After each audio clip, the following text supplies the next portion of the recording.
अरे दीपिका, ये तुम क्या कर रही हो? काश मैं पेड़ होती, बड़ा अच्छा होता। तुम्हारे तो बाल ही नहीं होते क्योंकि पेड़ के तो पत्ते होते हैं, ना ही इसके हाथ होते क्योंकि पेड़ की तो डालियां होती है, और ना ही तुम्हारे पैर होते क्योंकि पेड़ के पास तो जड़ें होती है। वैसे एक तरह से अच्छा ही होता अगर ये पेड़ होती। बात बात में अपना गुस्सा नहीं दिखाती मुझे। पर मुझे ये तो बताओ कि तुम पेड़ बनना क्यों चाहती हो? बहुत सारे रीजंस हैं और सबसे बड़ा ये कि कहीं आने जाने की जरूरत ही नहीं। क्या कहीं आना जाना नहीं पड़ेगा? सिर्फ एक जगह पर? बाप रे, कितना बोरिंग है। अरे बोरिंग नहीं, खाने की तो कोई चिंता ही नहीं होगी। जब मन चाहा थोड़ी सी धूप खा ली बस। धूप खाना मतलब फोटोसिंथेसिस? पौधों की दुनिया में हरियाली क्यों दिखाई देता है हरा रंग और किसी भी रंग से कहीं ज्यादा? जवाब है क्लोरोफिल, एक ऐसा पिगमेंट जो पत्तियों को बना देता है एक रसोई। मानो पौधे अपना खाना खुद पका लेते हैं धूप खाकर। फोटोसिंथेसिस, जिसका मतलब ही है प्रकाश के साथ पकाना। ये पत्ती भी ना बड़ी ही तुर्रम खा है। तुर्रम खा मतलब बड़ी उस्ताद है भाई। जमीन से पानी, सूरज की धूप और कार्बन डाइऑक्साइड, और बन गया पूरे पेड़ या पौधे का खाना। शिवम, पूरे पेड़ या पौधे से क्या मतलब? हमारे बारे में ही तो सोचो, हम भी तो पौधे ही खाते हैं। हाँ भाई, पौधे ही खाते हैं और उन्हीं की छोड़ी हुई हवा में सांस लेते हैं। शिवम, ऑक्सीजन बोलो ना। पेड़ों की छोड़ी हुई हवा कितना गंदा साउंड करता है। तो क्यों ना इन पत्तों के अंदर चला जाए और देखा जाए कि इन खाने की फैक्ट्री में क्या क्या पकता है।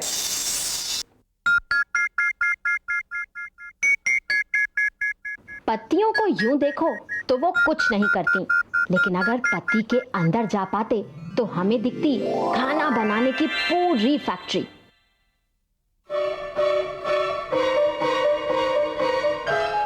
पत्ती के अंदर लाखों सेल्स, कोशिकाएं, क्लोरोप्लास्ट।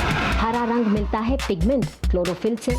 यही क्लोरोफिल धूप की ऊर्जा सोख लेती है। पर सिर्फ धूप से काम नहीं चलता। पत्तियों के नीचे है खिड़कियां, स्टोमाटा, छोटी, माइक्रोस्कोपिक। इनका काम हवा अंदर लेने का। यहाँ काम की है कार्बन डाइऑक्साइड। इधर मिट्टी के अंदर गई हुई जड़ें भी बिजी हैं। जमीन से पानी ऊपर खींच लेने का काम जड़ों का ही है। पानी ऊपर चढ़ता हुआ पहुंचता है पत्ती तक, और इस तरह पानी, हवा और धूप पहुंच जाता है क्लोरोप्लास्ट्स में।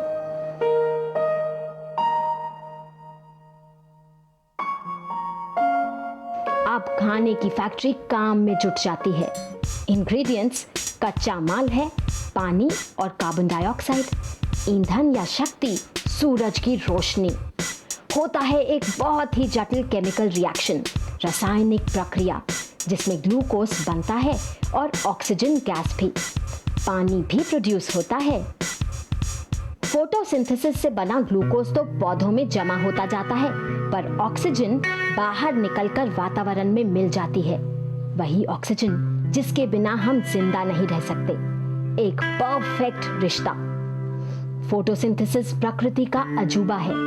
यहाँ सूरज की ऊर्जा खाना बनकर पौधों में कैद हो जाती है।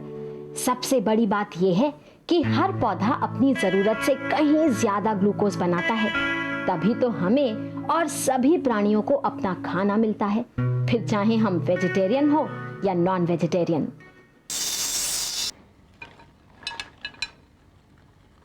हाय केटू। हेलो केटू, ये वाओ केटू, ये आप कहाँ से लाई? है ना मजेदार, मेरे उतकू फुतकू। उदकू फुदकू, सो क्यूट केटू। आपके मतलब ये आपने बनाए हैं? किटू, हमें भी बनाना सिखाइए ना। सिखाऊंगी, लेकिन पहले ये बताओ, तुम लोग ये पत्तियां लेकर मेरे पास क्यों आए हो? ये क्लोरोफिल किस रंग की होती है? हरी, ग्रीन। देखा, मैं तो पहले से ही कहता था, लेकिन ये मेरी बात थोड़ी ना सुनती है। पहले ही कह रहा था, एक्टिंग मत करो, तुम तो खुद ही कंफ्यूज थे। अब सारी बातें छोड़ो, इस पत्ते को देखिए, ये बिल्कुल हेल्थी है। इसका प्लांट भी हेल्थी था, तो फिर इसका हरा रंग कहाँ गया? तो इसका मतलब ये हुआ कि इसकी क्लोरोफिल दूसरे रंग की है।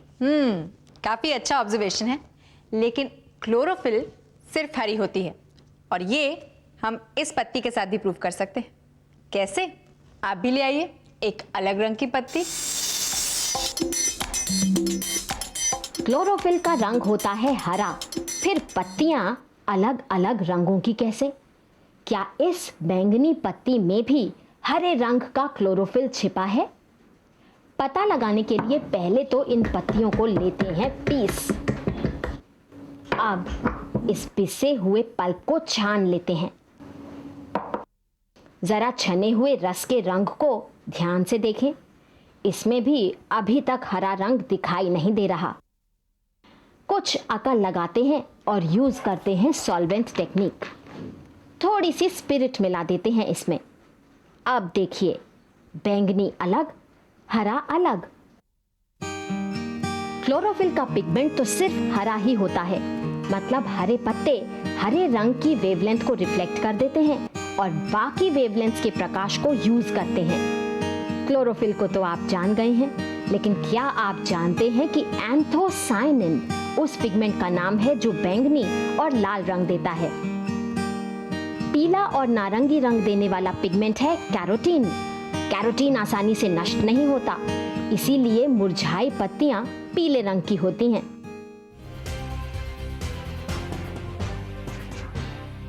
पहले मुर्गी आई कि अंडा? अगर मैं ये पूछूं तो इसका जवाब थोड़ा मुश्किल है, लेकिन अगर मैं ये कहूं कि पहले प्लांट्स आई कि एनिमल्स, तो जवाब साफ है। हाँ, पहले तो प्लांट्स ही आए ना पृथ्वी पर। और ये हम इतने यकीन के साथ इसलिए कह सकते हैं क्योंकि क्या? अरे अपने मुंह से बताने से अच्छा है इन्हें कुछ मजेदार दिखाते हैं। Good idea.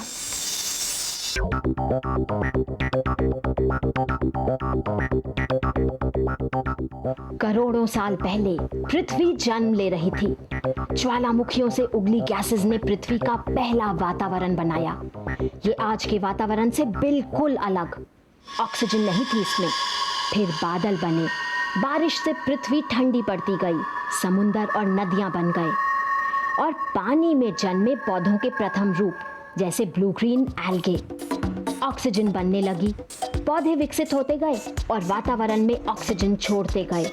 इतनी ऑक्सीजन बनने में करोड़ों वर्षों का समय लगा और उसके बाद ही ऑक्सीजन में सांस लेने वाले प्राणियों का जन्म हुआ। दीपिका और शिवम ने ये तो पता लगा ही लिया कि पौधे हमसे पहले आए। हम मतलब ऑक्सीजन में सांस लेने वाले सभी प्राणी। लेकिन क्या आप जानते हैं कि कई पौधे चोर होते हैं? हाँ, दूसरों से मांग कर या चुरा कर खाना खाते हैं और कई बन जाते हैं नॉन वेजिटेरियन। चट कीड़े मकोड़ों को भी चट कर जाते हैं। देखिए,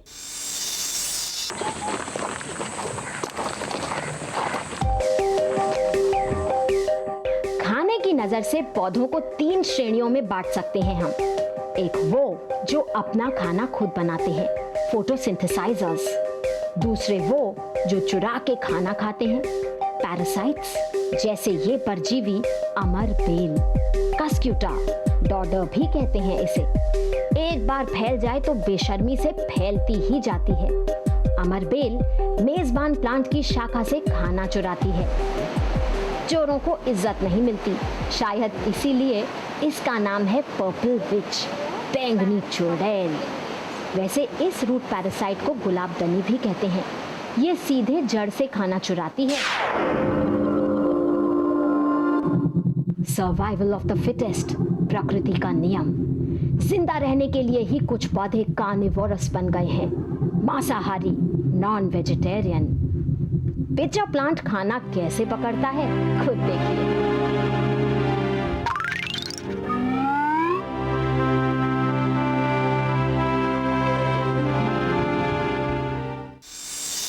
एक मजेदार फैक्ट, दुनिया का सबसे बड़ा फूल राफ्लेसिया एक पैरासाइट है, एक परजीवी है। वो भी अपना खाना खुद नहीं बना सकता। फूल, इसकी स्मेल पता है आपको कैसी है? सड़े हुए मांस की जैसी। वैसे सोचा जाए तो हमारी नाक पेड़ों की पत्तियों की जैसी तो काम करती है। हमारी नाक? पर मुझे ऐसा लगता है कि हमारी नाक सिर्फ स्टोमेटा की तरह काम करती है। वो तो हमारी लंग्स होती है जो पेड़ों की पत्तियों की तरह काम करती है। हमारे फेफड़े स्पंज की तरह है हमारी लंग्स। स्पंज जैसे सॉलिड? नहीं नहीं, गुब्बारे जैसे हॉलो, खोखले। तुम गलत कह रहे हो शिवम। अपनी बात करो। अरे मैं सही कह रही हूँ। अरे मुझे पता है दीपिका, मुझे भी पता है। तुम भी ना मुझसे आर्ग्यू कर रही हो। इतनी सी बात पे झगड़ा। गुब्बारे जैसे या स्पंज जैसे? अगर मैं कहूं कि स्पंजी गुब्बारे जैसे तो ये मत कहिएगा कि मैं दोनों के बीच में सुलह करा रही हूं। मैं सच कह रही। सांस के साथ सांस की नली ट्रेकिया में चले तो पहुंच जाएंगे फेफड़ों के अंदर। दोनों लंग्स में कोई 30-30 हजार बाल जितने महीन ब्रोंकियोल्स।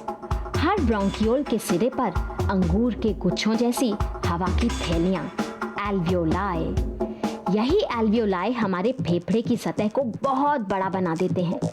सतह पर फैली कैपिलरीज इतनी महीन कि वो एक बार में सिर्फ एक ब्लड सेल को ही जाने देती हैं, और यही होती है ऑक्सीजन और कार्बन डाइऑक्साइड की अदला बदली। ये क्रम हमारी जिंदगी भर चलता रहता है। हमारे फेफड़ों में मांसपेशी नहीं, सांस खींचने और छोड़ने का काम है डायफ्राम का, एक मेहनती मांसपेशी जो रबर शीट की तरह छाती को पेट से अलग रखती है। डायफ्राम सिकुड़ता है, नीचे खिंचता है तो लंग में जगह बनती है, वो फैलते हैं और सांस अंदर आती है, इनहेलेशन।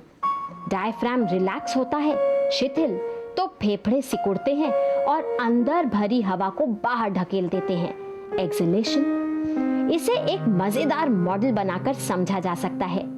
यहाँ इस बिना पेंदी की बोतल में नीचे लगा बड़ा गुब्बारा है डायफ्राम। बोतल हमारी छाती और अंदर लगे दो गुब्बारे हमारे फेफड़े।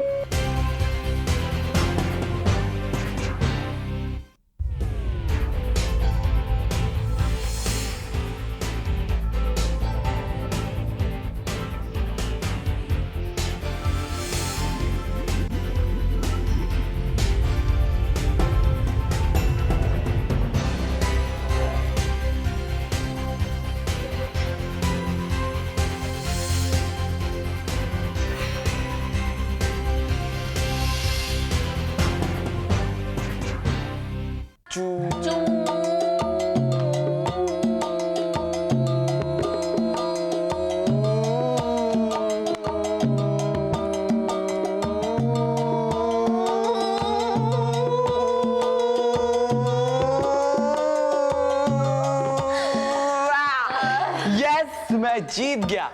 भाई लंग कैपेसिटी की बात हो या ब्रेन कैपेसिटी की, मेरी बात तो कुछ और ही है। हाँ, तुम्हारी तो तारीफ करने की बात भी कुछ और ही है। अरे बाप रे, लड़ाई शुरू। लंग कैपेसिटी टेस्ट हो गया तुम दोनों का। अब देखो मैं क्या लाई। वाओ केटू, ये हमारे एल्वियोलाई है ना? एल्वियोलाई, जिनकी पतली दीवारों से कार्बन डाइऑक्साइड और ऑक्सीजन इधर से उधर जाते हैं। वैसे केटू एक बात बताइए, ह्यूमन लंग्स के बारे में तो हम सब समझ गए, लेकिन ये जो छोटे छोटे कीड़े मकोड़े होते हैं, क्या उनके भी फेफड़े ऐसे ही होते हैं? नहीं होते, इसलिए उनका खून भी लाल नहीं होता। तो देखते हैं कुछ क्रीपी क्रॉलीज।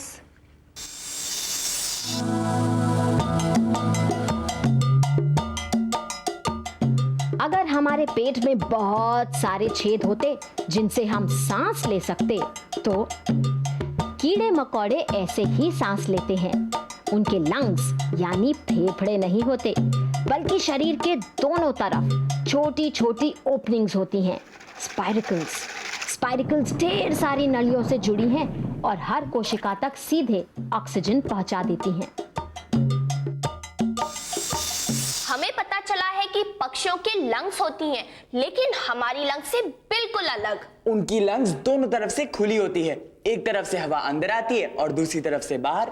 और उनकी सांस लेने की कैपेसिटी हमसे बहुत ज्यादा होती है। वैसे हमारी लंग्स भी कम नहीं, वो तो हम अपनी बुरी आदतों से उसे खराब कर लेते हैं। बुरी आदत मतलब सिगरेट पीना या बीड़ी पीना? हाँ हाँ, हम नहीं पीते, पर बड़े तो पीते हैं ना।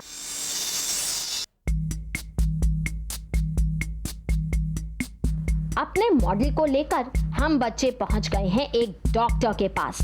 हमें पता है कि सिगरेट पीना बुरा है, पर ये नहीं पता कि क्यों बुरा है।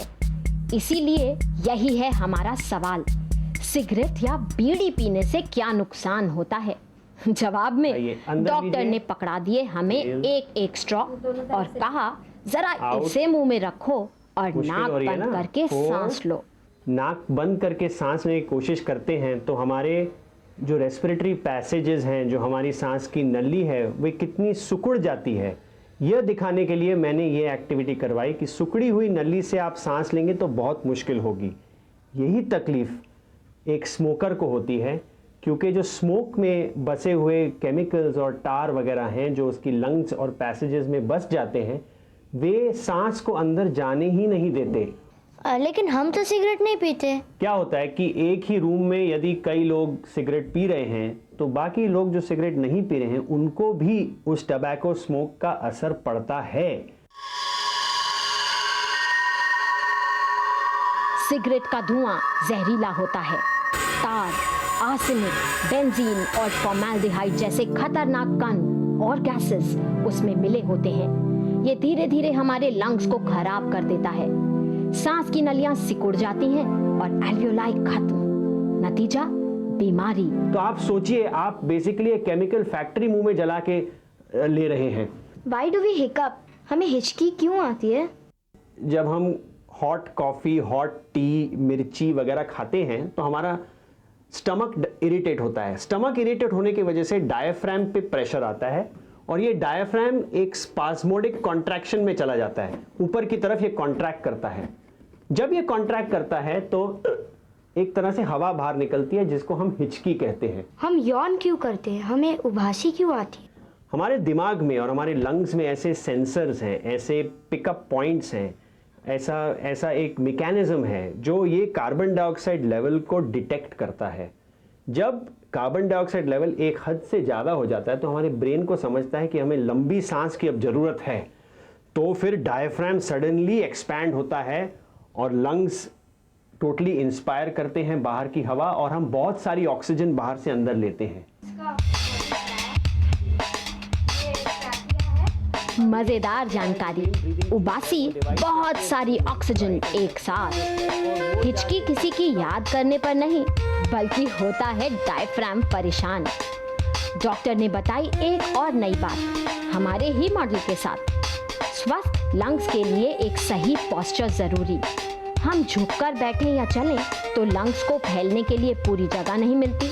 हम गहरी सांस अंदर नहीं ले पाते।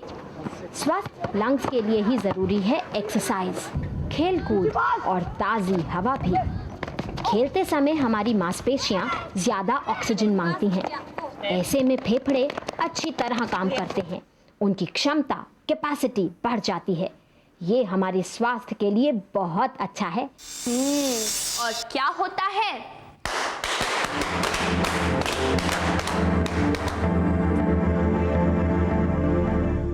हमारे लंग्स सिगरेट पीने से ऐसा ही होता है।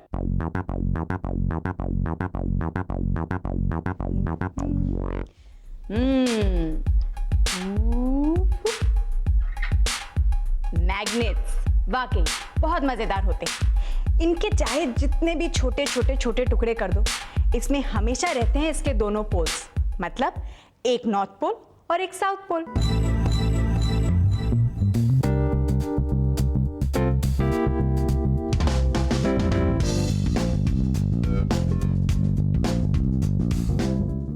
ऐसा ही होता है में हम पहले भी ये बात समझ चुके हैं। लेकिन सोचिए, तब क्या हो अगर हम मैग्नेट को डायगनली ऐसे दो टुकड़ों में काट दें? तब क्या उसके ध्रुवों की स्थिति वही रहेगी? यही तो है हमारे आज का केतरी। देखिए,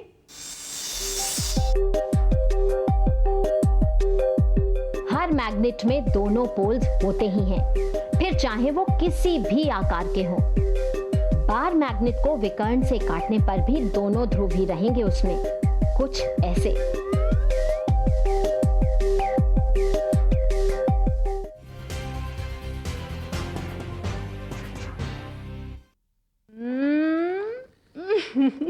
मेरे उदकू फुदकू।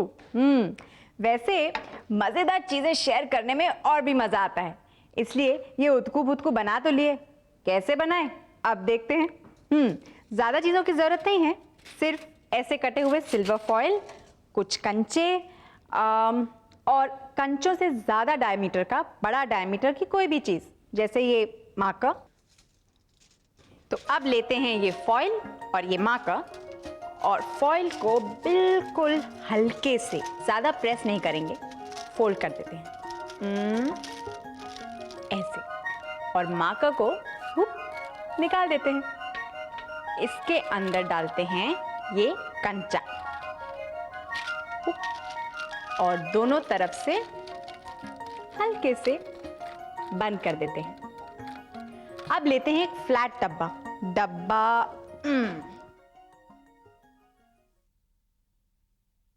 अब डब्बे को सिर्फ इस तरह, ताकि दोनों एंड अच्छे से प्रेस हो जाए, हिलाते हैं जोर से।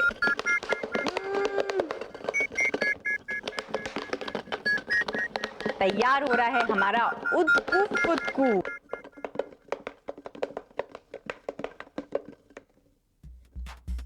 हमारा उदकू फुदकू। उप्स। अब इसकी साइंस मत पूछिएगा, वो आपका काम है, खुद पता करिए। यहाँ तो ऐसा ही होता है। साइंस खेलते रहिए, उसे समझिए, सवाल पूछिए, जवाब ढूंढते रहिए, और हमसे मिलते रहिए यहीं, क्योंकि ये साइंस की दुनिया है और यहाँ ऐसा ही होता है।